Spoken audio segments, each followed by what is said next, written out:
그 다음에 여기 마치 새 것과 옛 것을 그 곳간에서 내어오는 집주인과 같다 라고 되어 있는데 그 새 것과 옛 것에 대해서는 이제 마지막으로 살펴보기로 하고, 여기 보시면 이제 그 곳간에서 내어오는 집주인과 같다 이렇게 되어 있습니다. 집주인과 같다.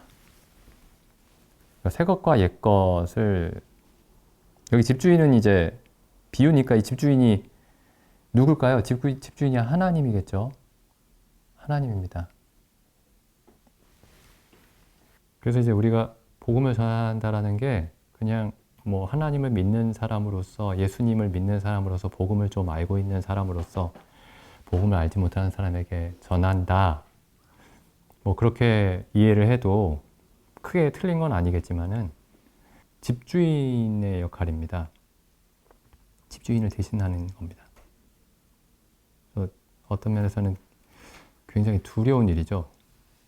어떤 면에서는 굉장히 하고 싶지 않은 일입니다.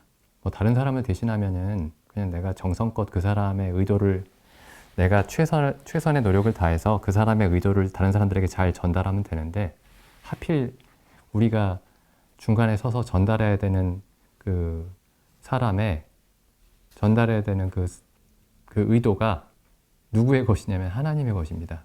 그러니까 우리가 이게 하나님의 뜻입니다. 이게 하나님이 사람에게, 당신에게 하나님이 요구하시는 게 이겁니다. 하나님이 당신을 위해서 해주신 일이 이겁니다. 이렇게 얘기해야 되는 거죠. 그러니까 우리가 뭐 복음 전하는 건 좋은 일이지 하면서 마구 전할 수 있는데, 복음 전하는 일은 좋은 일이니까 열심히 막 전할 수 있는데, 이게 한번 곱씹어 보면은 이 일이 차라리 하지 않는 게 좋을 수도 있습니다.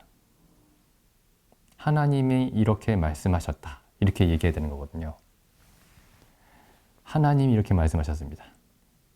근데 하나님이 말씀하신 게 아닌데 우리가 하나님이 이렇게 말씀하셨습니다, 이렇게 얘기하면 굉장히 두려운 일입니다. 그래서 구약의 선지자들이 다 이렇게 얘기를 하죠. 구약의 선지자들이 여호와께서 말씀하시되, 뭐 이사야나 뭐 이런 말씀들 보면 모세가 그 모세오경에도 보면 모세가 뭐 가로되 여호와께서 이렇게 말씀하시되 하면서 여호와께서 이렇게 말씀하셨다라는 표현이 굉장히 많이 나옵니다. 그러니까 우리가 사실 그 복음을 전한다라는 게 그런 표현을 굳이 쓰지는 않을지라도 항상 그렇게 말하고 있는 겁니다. 하나님께서 이렇게 말씀하셨습니다. 그래서 지금 기독교인들이 그 세상의 목사들과 뭐 신부들과 뭐 선교사들과 이 사람들이 이제 다 성경에 대해서 얘기를 하잖아요. 근데 이 모든 사람들이 그런 표현을 직접 쓰지 않는다 하더라도 결국에는 무슨 얘기를 하고 있냐면 여호와께서 가라사대 이렇게 얘기하고 있는 겁니다.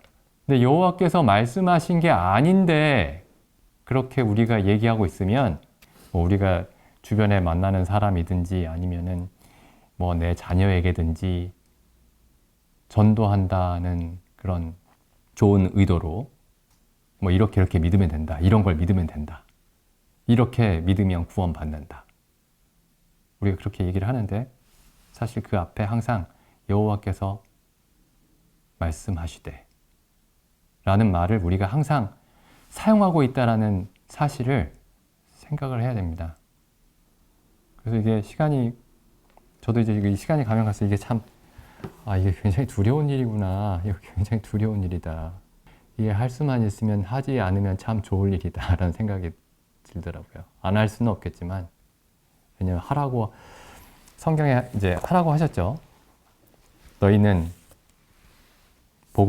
땅끝까지 복음을 전하라 이렇게 말씀하셨으니까요. 교회에게 주신 목적이죠. 그래서 야고보서에 보면 이런 말씀이 있습니다. 야고보서 3장 1절. 내 형제들아, 너희는 선생된 우리가 더 큰 심판 받을 줄을 알고 많이 선생이 되지 말라. 더 큰 심판을 안 받으려면 선생이 안 되는 게 낫겠죠. 그러니까 적어도 우리가 이제 복음을 전할 때 누군가에게 가볍게라도, 아주 짧은 시간이라도 복음이라는 걸 전할 때 하나님이 어떤 분인지, 예수님이 어떤 분이신지에 대해서 얘기할 때 우리가 그냥 기독교인으로서 전한다, 이렇게 단순히 그렇게 생각해서는 안 되고, 여기 마태복음 13장 52절에 나와 있는 것처럼 집주인과 같다.